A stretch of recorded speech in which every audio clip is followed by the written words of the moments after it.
तो दोस्तों, स्वागत है आपका हमारे हॉरर पॉडकास्ट शो में। आज हम आपके सामने फिर से हाजिर हैं एक नई डरावनी कहानी लेकर। और ये कहानी सुनकर आपको मज़ा ही आ जाने वाला है। तो कहानी को शुरू करने से पहले मेरी आपसे एक रिक्वेस्ट है, प्लीज़ वीडियो को लाइक ज़रूर किया करें ताकि उससे हमें प्रोत्साहन मिले आपके लिए और अच्छी अच्छी कहानियाँ लेकर हम आएँ। तो चलिए कहानी की शुरुआत करते हैं। कहानी को अंत तक सुनिएगा, आपको मज़ा आ जाने वाला है। पूरे सोशल मीडिया पे आपको ये कहीं नहीं मिलने वाली है, ऐसी कहानी है ये। तो यह कहानी है ऐसे राजपूत परिवार की जिसके मुखिया का नाम चंद्र सिंह होता है। उसकी एक खूबसूरत बेटी भी होती है जिसका नाम रत्ना होता है। रत्ना बहुत ही आकर्षक और चंचल स्वभाव की लड़की होती है। रत्ना के माता पिता उसे बहुत ही प्यार करते थे। जब वह अपनी घोड़ा गाड़ी से सज संवर कर गांव में घूमने के लिए निकलती तो गांव के सभी युवक उसे देखते ही रह जाते। यहाँ तक कि गांव के बड़े बुजुर्ग भी उसे साक्षात देवी का अवतार समझते थे। और कहे भी क्यों ना, क्योंकि उसके लंबे घने बाल, बड़ी बड़ी आंखें उसकी सुंदरता में चार चांद लगाते थे। एक बार की बात है, गांव में एक पड़ोसी गांव का एक युवक घूमने के लिए रत्ना के गांव में आता है। वह अपनों दोस्तों के साथ गांव में घूम रहा होता है। तभी उसकी निगाह रत्ना पर पड़ती है। वह उसको देखते ही मंत्रमुग्ध हो जाता है और मन ही मन उससे अपनी संगनी बनाने का ठान लेता है। असल में वह युवक रत्ना के पड़ोसी गांव का जो एक जमींदार होता है उसका बेटा होता है। उसके पिता का नाम दिलावर सिंह होता है और वह उसका एक इकलौता बेटा भी होता है। उस युवक का नाम शेखर होता है। शेखर देखने में बहुत ही आकर्षक होता है और जिस प्रकार रत्ना की चर्चा रत्ना के गांव में होती है, उसी प्रकार शेखर की चर्चा उसके पूरे गांव में होती है। और शेखर के गांव की सारी लड़कियां शेखर को देखते ही मोहित हो जाती थीं। अब शेखर ने रत्ना का पूरा पता जानकर, उसके परिवार के बारे में पता कर अपने गांव वापस चला जाता है। घर पहुंचकर शेखर ने अपनी मां से रत्ना से विवाह करने की इच्छा जाहिर की। यह सुनकर उसकी मां बहुत खुश हो जाती है, क्योंकि वह भी चाहती थी कि शेखर अब शादी कर ले। वह खुशी खुशी इस बात को शेखर के पिता यानी दिलावर सिंह से कहती है। शेखर के पिता अगले ही दिन सुबह ही शेखर की शादी की बात करने के लिए रत्ना के पिता के घर के लिए निकल जाते हैं। शेखर और रत्ना के गांव के बीच की दूरी काफ़ी लंबी होती है। यूँ समझिए पूरे एक दिन लग जाते थे आने जाने में। दोपहर होने के कारण शेखर के पिता एक बाग में आराम करने के लिए रुक जाते हैं। उनके साथ 4 नौकर भी होते हैं। कुछ देर आराम करने के बाद शेखर के पिता अपनी यात्रा पर निकल पड़ते हैं और शाम होते होते रत्ना के घर पहुंच जाते हैं। रत्ना के पिता शेखर के पिता को घर के अंदर बैठाते हैं और उनका बहुत सम्मान करते हैं। फिर शेखर के पिता रत्ना की हाथ अपने बेटे के लिए मांगते हैं। यह सुनकर रत्ना के पिता बहुत खुश हो जाते हैं, क्योंकि वह अपनी बेटी की शादी एक बड़े घर में ही करना चाहते थे और यह रिश्ता तो उनके पास खुद ही चलकर आ गया होता है। शादी का मुहूर्त 1 महीने बाद का निकाला गया। मुहूर्त निकलने के बाद शेखर के पिता रत्ना के घर से वापस अपने घर चले आते हैं।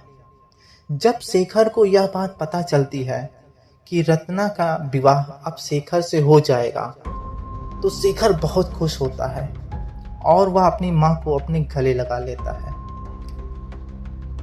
कुछ समय बीत गए और वह दिन भी आ गया जिस दिन शेखर की शादी तय की गई थी। शेखर दूल्हे के लिबास में बहुत ही सुंदर लग रहा होता है। वहीं रत्ना भी एकदम महारानी की तरह दिख रही होती है। शादी के मंडप में दोनों एक दूसरे को देखते हैं और रत्ना मुस्कुराकर अपने चेहरे को नीचे कर लेती है। और उस दिन रत्ना और शेखर विवाह के बंधन में बंध जाते हैं। सुबह होते ही रत्ना की विदाई कर दी जाती है, क्योंकि मैंने आपको पहले ही बताया था कि रत्ना और शेखर के गांव के बीच का रास्ता एक दिन का होता है, इसलिए सुबह ही विदाई कर दी जाती है। लेकिन उस समय दुल्हनों की विदाई डोली में की जाती थी, क्योंकि ये आज के समय की बात नहीं है। जिस समय जमींदारों महाराजाओं का शासन होता था, ये कहानी हम उस समय की आपको सुना रहे हैं। अब इस डोली को 4 कहार अपने कंधे पर ले जाते थे। विदाई के बाद कुछ समय चलने पर दोपहर के 12 बज जाते हैं और सभी भी उस डोली के साथ ही चलते चलते रहते हैं। अभी आधी दूरी ही तय हुआ था शेखर के गांव पहुंचने के लिए। उस समय गर्मी का मौसम होता है, चिलचिलाती धूप होती है, लूह के थपेड़े बहुत तेजी से चल रहे होते हैं। उस डोली के साथ शेखर भी आगे आगे अपने घोड़े से धीरे धीरे चल रहा होता है। कुछ समय बाद वे लोग इस कड़ी धूप की वजह से थक जाते हैं और प्यास से बेचैन भी हो जाते हैं। तो उन लोगों ने पास के एक बाग में रुकने का निश्चय किया। जब वह आराम कर रहे होते हैं तो अचानक से वहां तेज आंधी चलने लगती है। इस आंधी को देखकर लोग आश्चर्यचकित हो जाते हैं, क्योंकि अभी तक तो मौसम बहुत साफ था और अचानक से इस तरह का मौसम बदल जाना लोगों को समझ नहीं आया। और देखते ही देखते वह आंधी खत्म भी हो जाती है और कुछ समय आराम करने के बाद वे लोग पुनः शेखर के गांव की ओर निकल पड़ते हैं और शाम होते होते वे शेखर के घर पहुंच जाते हैं, जहां पर शेखर की मां उन दोनों का बहुत अच्छे से स्वागत करती है और अपने बहू की सुंदरता की तारीफ भी करती है। अब शेखर और रत्ना की शादी हुए 3 दिन बीत चुके थे और इन 3 दिनों में शेखर और रत्ना को घर से बाहर निकलने का मौका भी नहीं मिलता है। तो परिवार के सदस्यों ने सोचा, क्यों ना आज महादेव के मंदिर के दर्शन कर लिए जाएं। इससे शेखर और रत्ना का मन भी बहल जाएगा। तो परिवार के सभी सदस्य तैयार होकर महादेव के मंदिर के लिए निकल जाते हैं।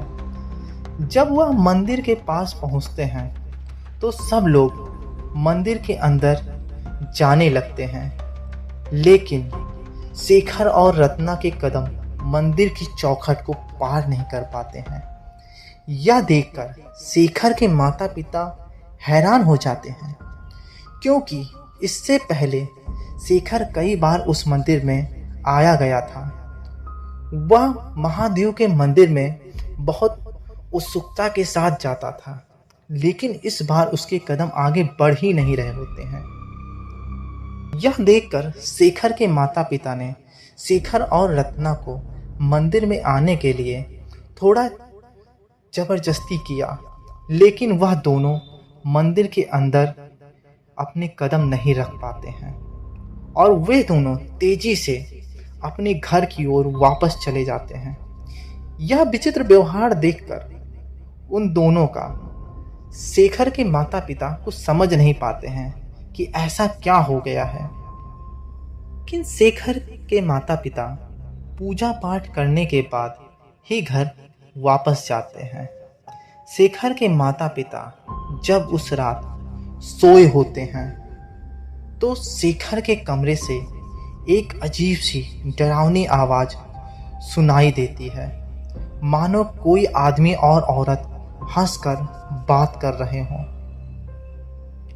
लेकिन वह आवाज किसी सामान्य स्त्री पुरुष की नहीं लग रही थी। मानो किसी चुड़ैल और भूत की हो।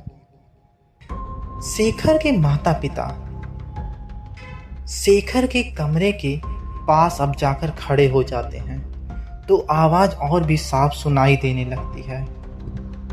उसमें से एक चुड़ैल की आवाज होती है और वह कह रही होती है कि इस दीपावली की अमावस की रात को हम दोनों इन दोनों को मारकर अमर हो जाएंगे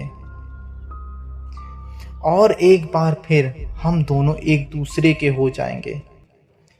यह बात सुनते ही शेखर की माँ बहुत घबरा जाती है और उसी समय घर के बाहर अजीब से जानवरों की आवाजें भी सुनाई देने लगती हैं।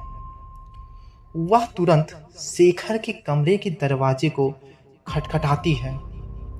तभी कुछ ही देर में दरवाजा अपने आप तेजी तेजी से हिलने लगता है और वह इतनी तेजी से आवाज करता है मानो वह अभी टूट ही जाएगा। वह आवाज इतनी तेज होती है कि घर के सभी नौकर भी वहां पहुंच जाते हैं और इस घटना को देखकर वह सब भी बहुत भयभीत हो जाते हैं। और तभी कुछ देर में वह दरवाजा अपने आप ही शांत हो जाता है और धीरे से खुल जाता है।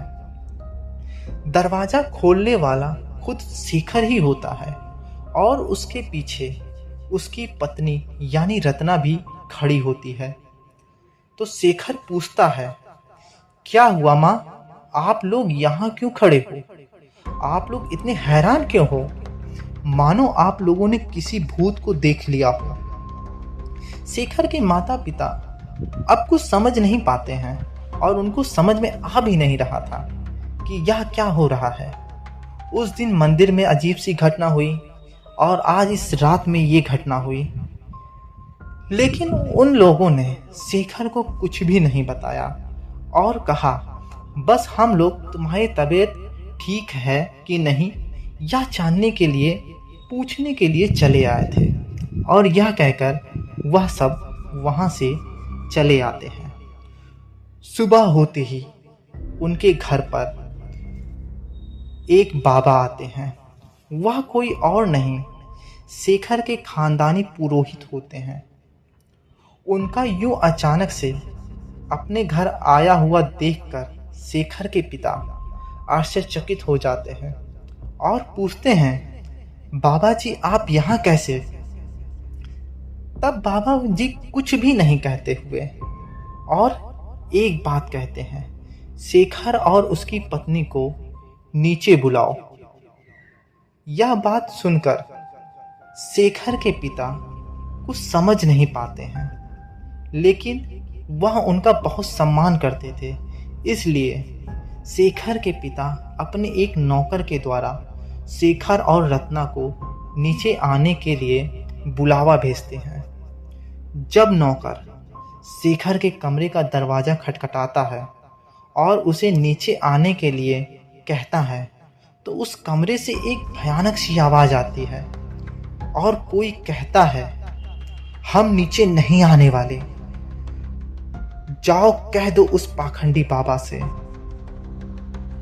पुरोहित को यह बात पता थी कि वह दोनों नीचे नहीं आने वाले हैं, इसलिए वो ही शेखर के कमरे के दरवाजे के पास पहुंच जाते हैं और कुछ ही देर में शेखर के कमरे के बाहर सभी लोग इकट्ठा हो जाते हैं।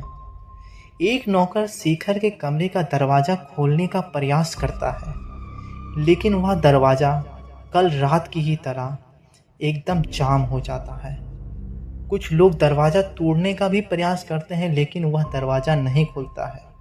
तभी घर के अंदर से बहुत ही रहस्यमयी आवाज़ें आनी सुनाई देने लगती हैं, मानो घर के सारे सामान इधर उधर गिर रहे हों, टूट रहे हों।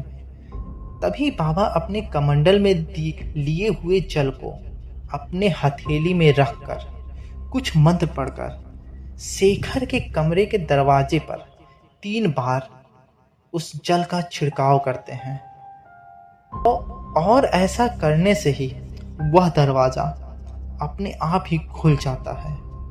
जब दरवाज़ा खुलता है तो अंदर इतना अंधेरा होता है कि कुछ भी दिखाई नहीं देता है, जबकि उस समय दिन का समय होता है।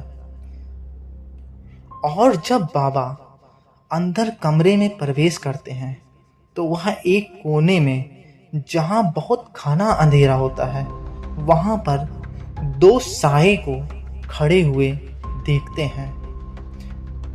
वह साए देखने में बहुत ही भयानक लग रहे होते हैं।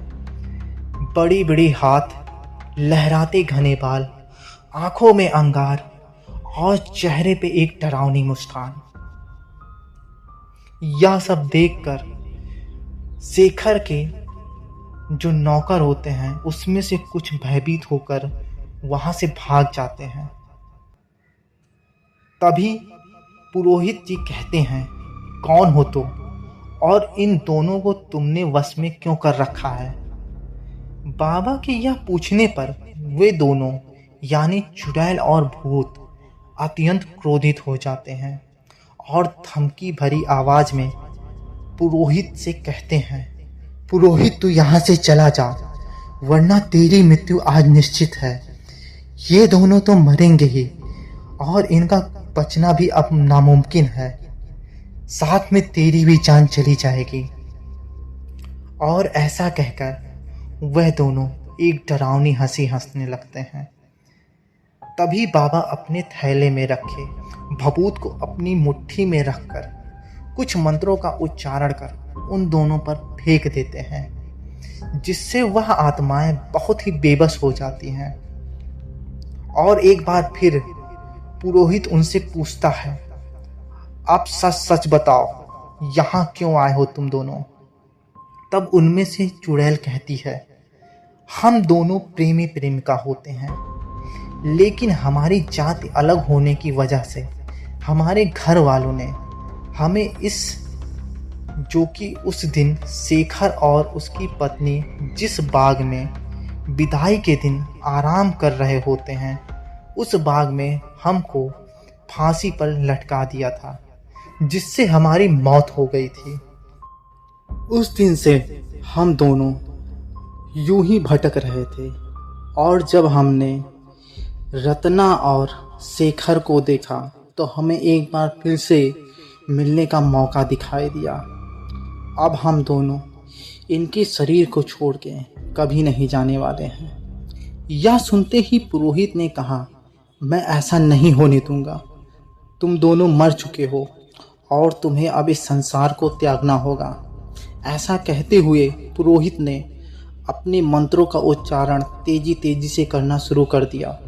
दोनों आत्माएं उस कमरे से भागने के लिए बेचैन हो जाते हैं, लेकिन वह दोनों आत्मा उस कमरे से निकल नहीं पाते हैं, क्योंकि कमरे के बाहर पुरोहित ने एक रेखा खींच दी होती है। अब जिस तेजी से पुरोहित मंत्रों का उच्चारण कर रहा होता है, वहाँ माहौल बिगड़ता हुआ नजर आने लगता है। शीशे टूटने लगते हैं, सामान हवा में उड़ने लगता है, मानो उस कमरे में आंधी तूफान आ चुका हो। लेकिन कुछ ही समय में वह आत्माएं आग की लपटों के हवाले हो जाती हैं और देखते ही देखते राख में बदल जाती हैं और कुछ ही समय में हवा में विलीन हो जाती हैं। यह सब होने के बाद कमरे में उजाला हो जाता है और शेखर तथा रत्ना दोनों बेहोश अपने बिस्तर पर पड़े हुए नजर आते हैं। कमरे से बाहर निकलने के बाद शेखर के पिता ने पुरोहित से पूछा, आपको यह सब कैसे पता चला? तो पुरोहित ने कहा, जिस दिन आप लोग महादेव के मंदिर गए थे, मैं भी वहीं पर था और जब मैंने देखा शेखर और रत्ना मंदिर की चौखट को पार नहीं कर पाते हैं, तो मैं समझ गया था कि यह कोई सामान्य बात नहीं है। इसलिए मैं सुबह ही आपके घर चला आया। तो यह कहानी थी शेखर और रत्ना की, और किस तरह दो आत्माओं ने उन लोगों को अपने वश में कर लिया था। तो हमारी हॉरर पॉडकास्ट आज आपको कैसी लगी? अगर कहानी आपको पसंद आई हो तो प्लीज़ वीडियो को ज़रूर लाइक करिएगा और हो सके तो चैनल को सब्सक्राइब करिएगा ताकि समय समय पर आपको अच्छी अच्छी कहानियाँ मिलती रहें। फिलहाल मिलते हैं किसी नई कहानी के साथ। तब तक के लिए धन्यवाद। Bye bye.